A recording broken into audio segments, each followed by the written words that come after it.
അപ്പം നമ്മളെ വൈകക്കുട്ടി സ്കൂളിൽ പുസ്തകം വാങ്ങാൻ പോയതാന്നേ. സ്കൂളിൽ നിന്ന് പഠിക്കൂല, വീട്ടിൽ നിന്നാ പഠിക്കാന്ന് പറഞ്ഞിട്ട് പുസ്തകം ബാഗിലിട്ട് കൊണ്ടുവരും വെച്ചിട്ട്. സ്കൂളിൽ പോകുന്നില്ല എന്നല്ലേ പറഞ്ഞേ? സ്കൂള് തുറന്നാലും പോകൂല?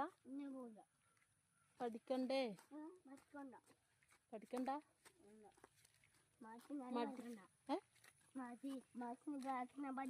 മാഷിന്റെ ക്ലാസ്സിൽ പോകുന്നില്ല? പിന്നെ ആരുടെ ക്ലാസ്സിലാ പോകുക? സിത്താര ടീച്ചറിന്റെ ക്ലാസ്സിലാ? അമ്മമ്മ ടീച്ചർ? ഏതാ അമ്മമ്മ? ശാന്തമ്മമ്മയാ?